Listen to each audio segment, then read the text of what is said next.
What's up, everybody? Welcome back to Beyond the Grave Media. This is Josh here. My body language sucks. I'm not trying to do that. It's actually just cold. I'm not trying to be a hater from the very beginning. Checking in with you guys really quickly. Welcome back to the channel. I wanted to just quickly weigh in. I was going to wait until tomorrow because I'm going to do a spoiler review, an interview with my buddy Fernie, who went and watched the new Wolfman 2025. The Wolfman 2025. And I couldn't sleep. I had to get this out. I had to get this out really quick. This spoiler-free take on this new iteration of a universally beloved Universal classic film called The Wolfman with Lon Chaney Jr.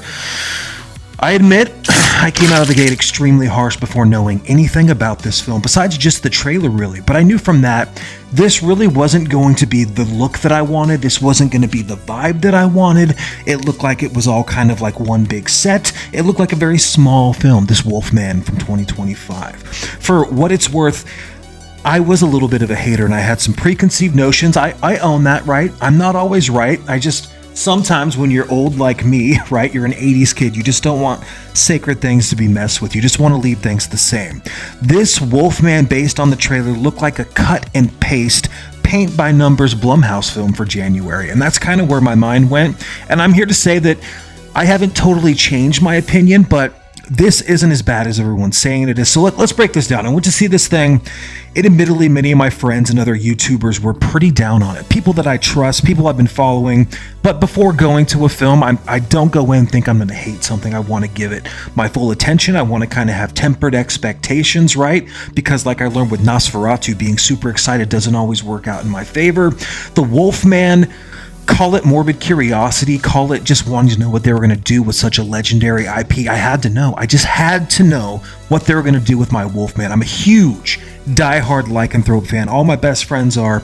There's werewolf people out there and there's vampire people, and I've always been kind of a werewolf guy. So the Wolfman starts out with an opening in the Oregon forest with the father and son out hunting, and to be honest, this was one of the stronger parts of the film for me.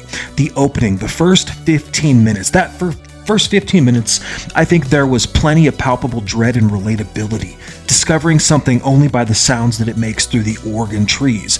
And speaking of sounds, that is my other major damn positive of this film. Lee Winnell's sound design and the mixing was the real star of this feature for me. Without a doubt, from every direction for that hour and a half runtime, you're hearing animals clawing, scratching, chittering, stalking, and yeah, I guess you could kind of say howling. You could kind of say howling, sort of. I guess. Right, another positive for me was the scenery and the camera work. Having lived in Oregon and Washington my whole life, it kind of looks like that. Right? It also kind of looks like New Zealand where it was shot. This is definitely not Central Oregon. This is definitely not the Willamette Valley, wherever it's supposed to take place. Right, this is not Oregon, but that's okay, whatever. Creative liberties are going to happen in suspending disbelief with the film like this of a sacred franchise. You know, be damned, right? We're going to take some creative liberties, so let's just get into some of the negatives. First, the writing, the script. And there's not going to be any spoilers. I'm going to try my best here. If there really ever was one, right? A script. If there really ever was one. The Wolfman was in such a damn hurry to prove a point about the relationship with the characters and its marriage that it totally missed the fucking boat in helping us care about them. Like at all. You have Julia Garner, who I think is making her case as kind of an introductory scream queen with that, Apartment 7A. She's done a couple of horror films. She's amazing in Ozark. She's a great damn actress. I don't know what you were doing giving her the creative freedom to do nothing. To do literally nothing. Her trajectory as a character, it's nothing. It just peters out completely. I don't understand where she was giving any room to innovate, improvise, and so you've got the sulking, disconnected mother, right? We all relate to that super well. We all love that character. Now, I'd heard some rumors that there was some issues on the set between the two leads, and that definitely shows up on screen. Like, completely. They don't like each other. There's no fucking chemistry whatsoever. There's no lines. It's all lies. It's just bad performances, bad chemistry, period. Phoned in, if you will, if you ask me. Rushed, hack job. Like, this was two completely different films, and the studio just panicked and threw this thing out there into the ether, into the world, like, we got to make some money on it, right? They've already seen the design at Universal Halloween Horror Nights. What are we going to do? No one's going to come watch this film. And so they panicked, and they threw this out, and this is what we got in January. lazy, predictable characters added nothing but like 10 minutes longer to this film's runtime where nothing really happens. Now, let's go spoiler-free still, and we're going to talk about the Wolfman and his actual look. Or should I say, the lack thereof. Now, I have issues. I guess I don't really have any issues with directors making, something their own and taking artistic license with things. Just don't call it the fucking Wolfman if you want to do that. If you want to do that, Lee Winnell, and I still went and paid the money to see it, right? I'm trying to be supportive of the community, of the horror honchos out there that want to get a little spook on a Monday afternoon, Monday morning, really. It was 11:50 a.m. There's a bunch of people in there. On the way out of the theater with my brother and my buddy Fernie, I said, man, why not just call this thing Survive the Night? Call it Survive the Night, and everyone's expectations, everyone's kind of middle of the road, low middle of the road, it all kind of gets worked out, and we don't hack and slash this thing to shit because you took so many creative liberties that you forgot to pay attention to the fucking rules. I'm not going to spoil it for you, but that doesn't work for me. My expectations would have been a lot tempered if it wasn't called the Wolfman. That's my biggest problem with this film, I think.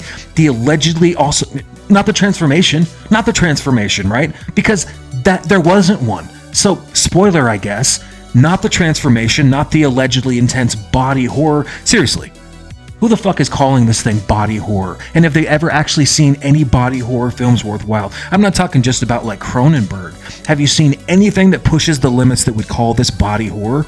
I don't think so. This is like the Blumhouse body horror film. We might as well just rate the damn thing PG-13 because we might get a claw. Right? We get a little jerky, maybe a little snack. We get a little blood, right? It was soft serve, you guys. It was just soft serve. It was paltry and meek. Nothing left on my plate. I'm here for a Thanksgiving feast of the Wolfman. I'm here for townspeople. I'm here for legends. I'm here for lore. I'm here to rock out with my cock out, right? I really want a big helping.